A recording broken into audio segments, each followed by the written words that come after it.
आज की हमारी रेसिपी है आलू और कीमे के कटलेट्स। रमज़ान में जितना मज़ा आता है नई नई चीज़ें खाने का, उतना ही मुश्किल होता है उनको बनाना। लेकिन ये रेसिपी बहुत ही आसान है और खाने में भी अच्छी है। मेरी गारंटी है कि आपको ज़्यादा टाइम नहीं लगेगा। सबसे पहले तो आपने घबराना नहीं है। नहीं, ये गलत कह दिया मैंने। सबसे पहले आपने अपना कीमा तैयार करना है, अपना मतलब अपने हाथों से। इसके लिए एक छोटी सी प्याज पहले चॉप करें और इसके टुकड़े टुकड़े कर दें जैसे आपके दिल के टुकड़े हुए। साथ ही इसको 2 चमचे ऑयल में हल्का हल्का सौटे कर लें। जब आपके दोस्तों की तरह प्याज का भी रंग बदल जाए तो इसमें ऐड करें लहसुन, अदरक, काली मिर्चें, नमक, कुटी हुई लाल मिर्चें और थोड़ा सा ज़ीरा और अच्छी तरह मिक्स करें। जब थोड़ी खुशबू आने लगे तो इसमें ऐड करें कीमा और 1 कप पानी डाल के इसको पकाने छोड़ दें। इतनी ही देर में अपने आलू को भी उबालने रख दें और इतनी देर कोई और काम कर लें कि आपका टाइम गुजरे। साथ आलू चेक करें और बॉईल होने के बाद उन्हें मैश कर लें। अब वक्त आ गया है दोनों के मिलन का।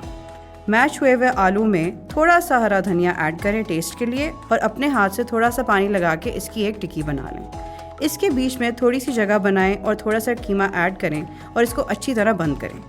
याद रखें कि जैसे छत पानी लीक कर सकता है वैसे ही कीमा लीक ना हो, तो हर तरफ से अच्छी तरह सील करें।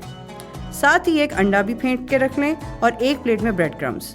ये हमारी फाइनल कोटिंग होगी। इस तरह सारे आलू की टिक्की की शेप कीमे से भर दें और रख दें साइड पे। और जब आपको लगे कि आप बिल्कुल थक चुके हैं तो अपने आप को बताएं कि पिक्चर अभी बाकी है मेरे दोस्त। अपने आलू के कटलेट को पहले अंडे में कोट करें, फिर ब्रेड क्रम्स में।